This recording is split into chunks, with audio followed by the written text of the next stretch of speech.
welcome back, Shelly.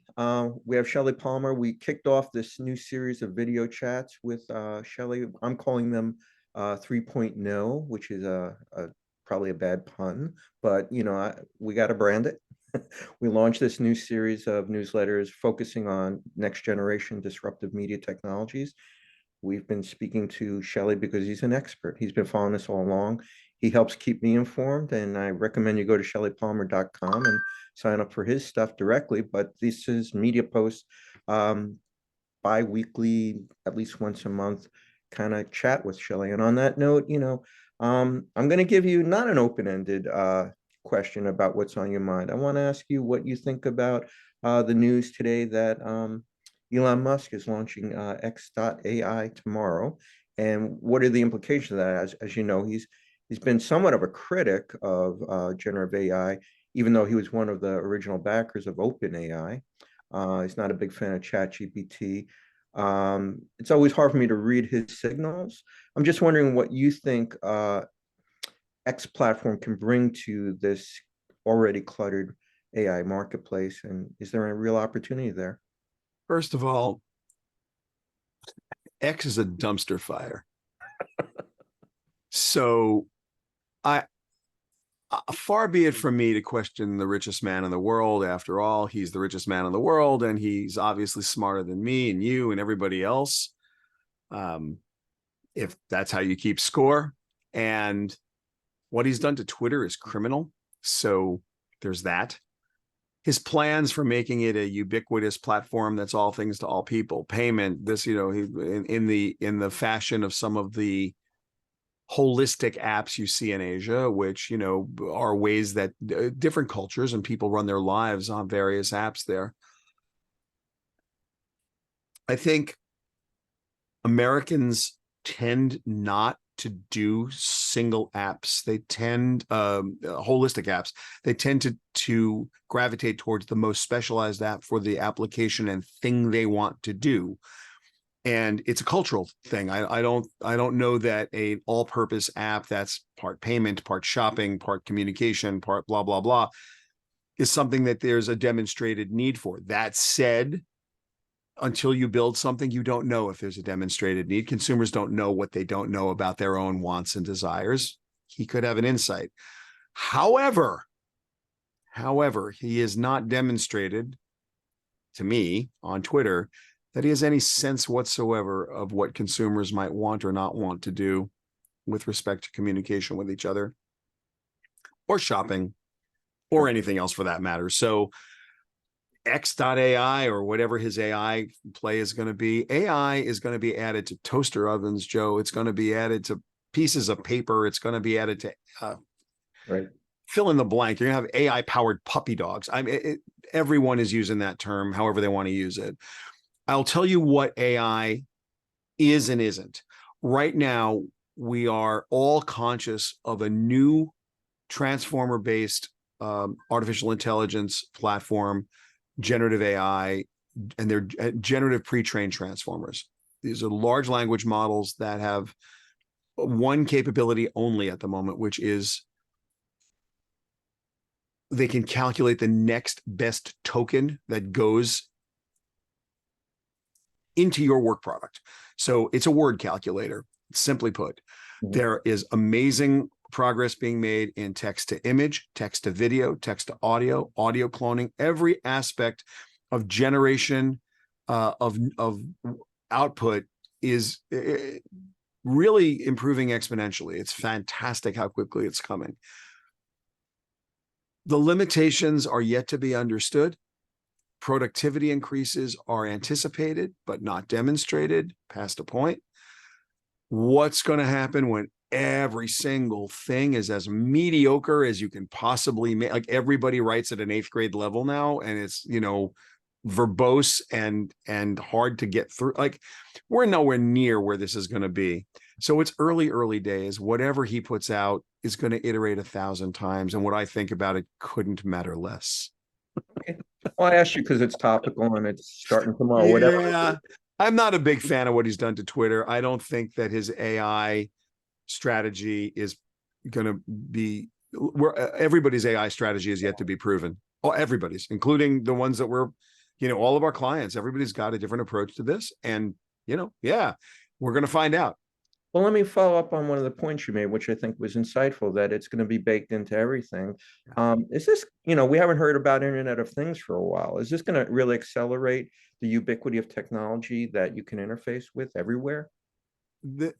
Yes and no. Where you've got good data hygiene and good data governance, really good data policy. So, for example, if you are a business that uses sensors, IoT in the form of sensors, water sensors, electrical sensors, panic buttons, all of the things that you could put a sensor in, and then that sensor data, the streaming data is stored in some structured way.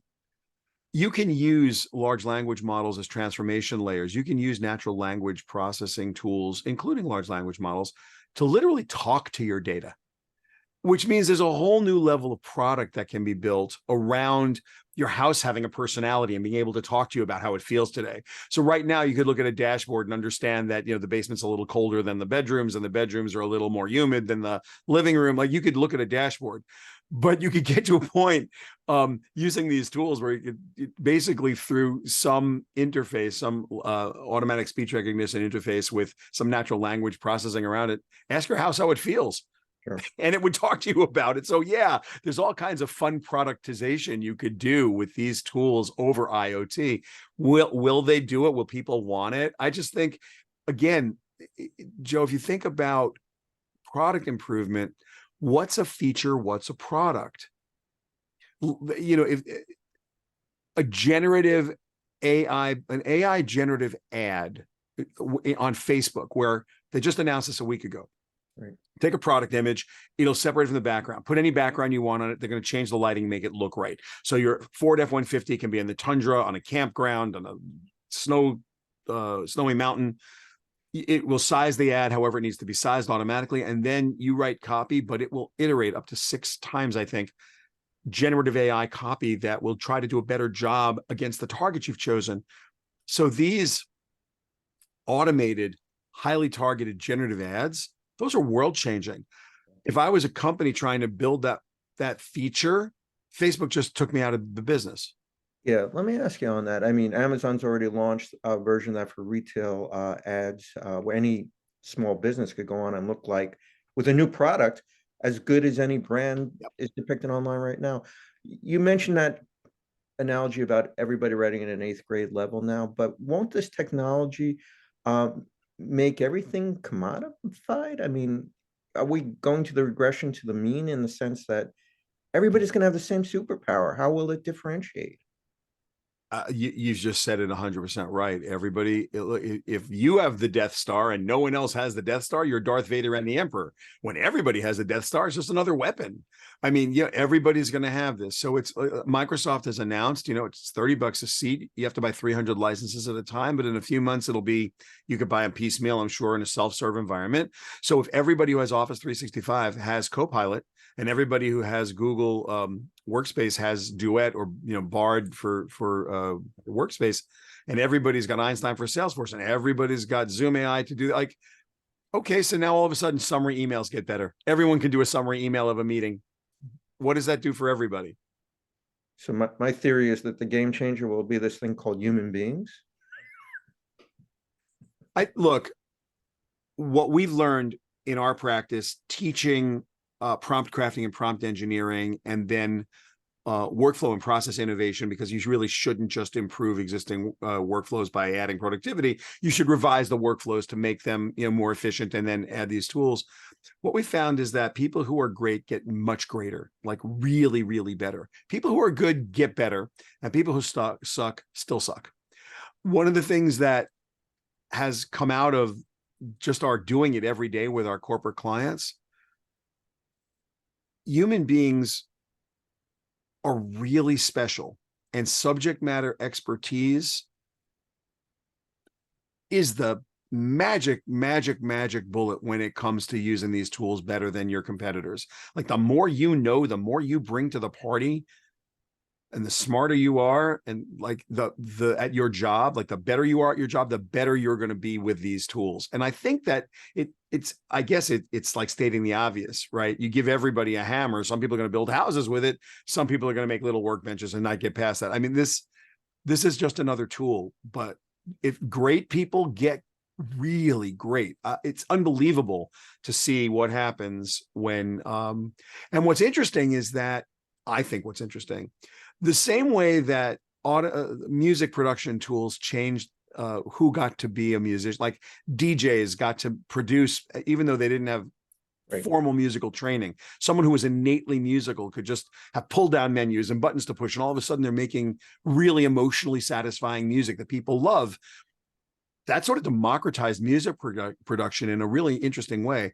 I think these tools are democratizing all kinds of creative output that would not have been possible, because you can prompt and ask for things that you can think up but maybe didn't have the skills to do.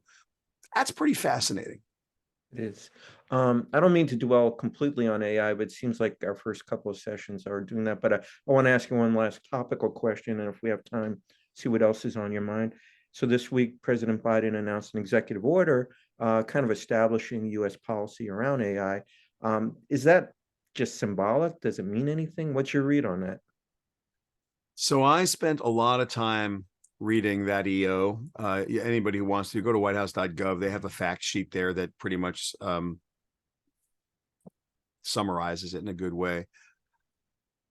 My friend Bill Gurley did a wonderful YouTube video at the All In Summit about regulatory capture. If I didn't know better, and you should all go watch that because Bill is a genius, and he's one of the principals at Benchmark Capital, but that's one of his greatest speeches ever about regulatory capture. If I didn't know better, I would think that Sam Altman himself wrote that entire EO. It is so pro big tech, even though it reads exactly the opposite, but you just have to read between the lines. I'm not a fan. It also has a lot of teeth. Badly, yeah. Okay.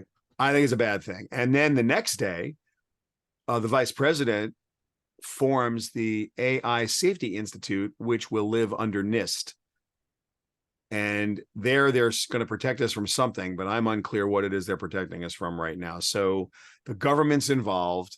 Look, there are real security concerns when it comes to all AI, not generative AI specifically, all AI. Like getting good at AI from a weapon perspective is a matter of national security, and being able to fend off cyber attacks that are powered by AI, it is a matter of national security. And we actually have a combatant command called Cybercom.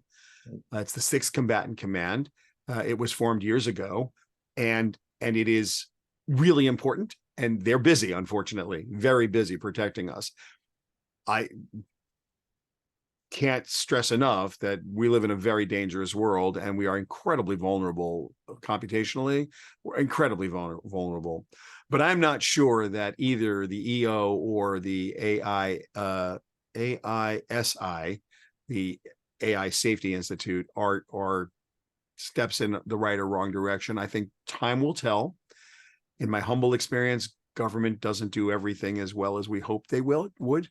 I'll just leave it there. I'm not going to, this has nothing to do with Democrats or Republicans. I just generally, the government doesn't always do the best job of what they set out to do. Generally. All right, well, thanks for ending this session on a dystopian note. I appreciate it. Yeah. We are living in crazy times, in very unfortunate times. And look, this is topical. What's topical is that the world is upside down. And I don't want to make this about those politics, but it is a heartbreaking time for me, my family, and my friends. So Absolutely. we definitely have some work to do as a society, as humanity. We just have some work to do. Yeah, and so far AI is not helping with that. No, far from it.